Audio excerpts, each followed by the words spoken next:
श्रीमद् भागवत गीता के पहले अध्याय का 31वां श्लोक, नाचा श्रेयोन पश्यामि हत्वा स्वजन माहवे न कांक्षे विजयम कृष्ण नाचा राज्यम सुखानि चा।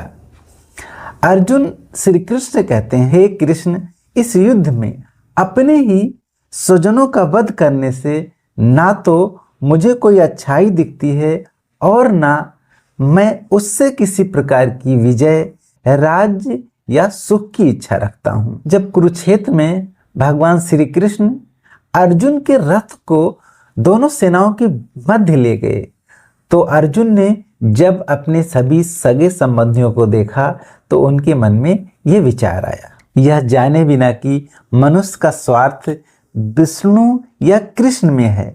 सारे बद्ध जीव शारीरिक संबंधों के प्रति यह सोचकर आकर्षित होते हैं कि वे ऐसी परिस्थितियों में प्रसन्न रहेंगे। ऐसी देहात्म बुद्धि के कारण वे भौतिक सुख के कारणों को भूल जाते हैं। अर्जुन तो क्षत्रिय का नैतिक धर्म भी भूल गया था। कहा जाता है कि दो प्रकार के मनुष्य परम शक्तिशाली तथा ज्वाज्वल्यमान सूर्यमंडल में प्रवेश करने के योग्य होते हैं। ये हैं, एक तो क्षत्रिय जो कृष्ण की आज्ञा से युद्ध में मरता है तथा दूसरा सन्यासी जो आध्यात्मिक अनुशीलन में लगा रहता है। अर्जुन अपने शत्रुओं को मारने से विमुख हो रहा है।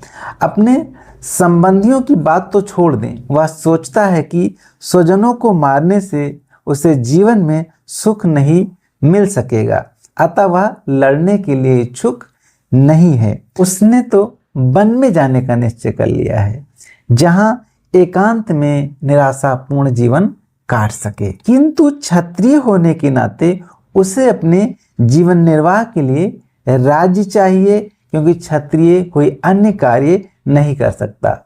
किंतु अर्जुन के पास राज्य कहाँ है?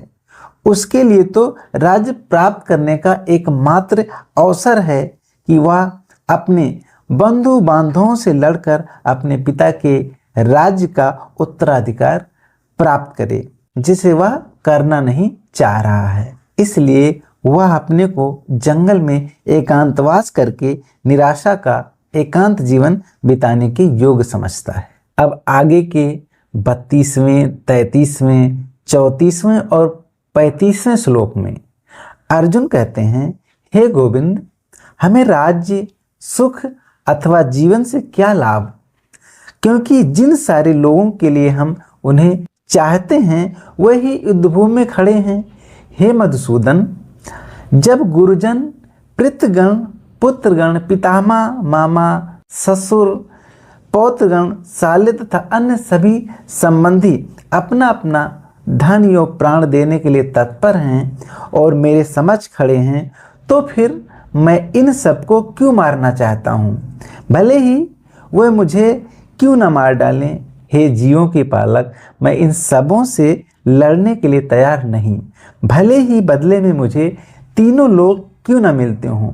इस पृथ्वी की तो बात ही छोड़ दें। भला धृतराष्ट्र के पुत्रों को मारकर हमें कौन सी प्रसन्नता मिलेगी? अर्जुन ने भगवान कृष्ण को गोविंद कहकर संबोधित किया है, क्योंकि वे गौओं तथा इंद्रियों की समस्त प्रसन्नता के विषय हैं। इस विशिष्ट शब्द का प्रयोग करके अर्जुन संकेत करता है कि कृष्ण यह समझें कि अर्जुन की इंद्रियां कैसे तृप्त होंगी, किंतु गोविंद हमारी इंद्रियों को तुष्ट करने के लिए नहीं हैं। हाँ, यदि हम गोविंद की इंद्रियों को तुष्ट करने का प्रयास करते हैं तो हमारी इंद्रियां स्वतः तुष्ट होंगी। भौतिक दृष्टि से प्रत्येक व्यक्ति अपनी इंद्रियों को तुष्ट करना चाहता है और चाहता है कि ईश्वर उसके आज्ञापालक की तरह काम करे, किंतु ईश्वर उनकी तृप्ति वहीं तक करते हैं जितनी की वे पात्र होते हैं, उस हद तक नहीं जितना वे चाहते हैं।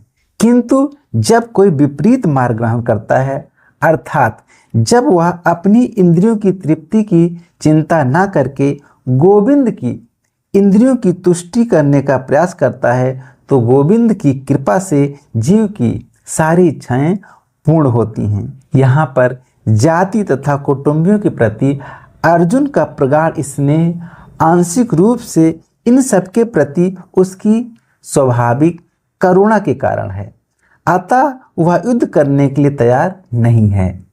हर व्यक्ति अपने वैभव का प्रदर्शन अपने मित्रों तथा परिजनों के समक्ष करना चाहता है, किंतु अर्जुन को भय है कि उसके सारे मित्र तथा परिजन युद्धभूमि में मारे जाएंगे और वह विजय के पश्चात उनके साथ अपने वैभव का उपयोग नहीं कर सकेगा।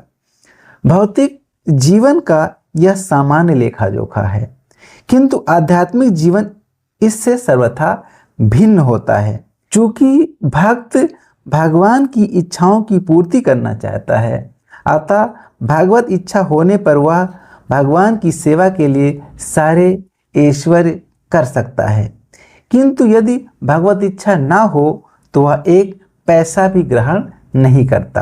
अर्जुन अपने संबंधियों को मारना नहीं चाह रहा था, और यदि उनको मारने की आवश्यकता हो तो अर्जुन की इच्छा थी कि कृष्ण स्वयं उनका वध करें।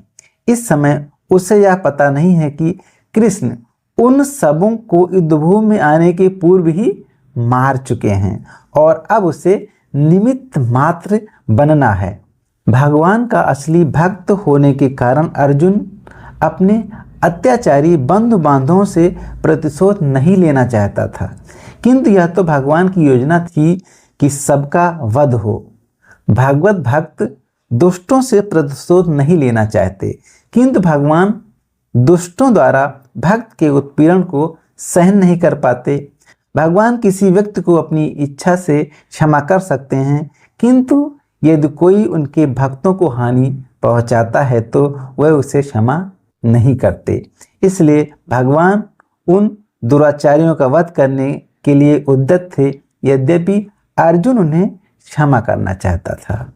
तो आज की चर्चा को यहीं विराम देते हैं।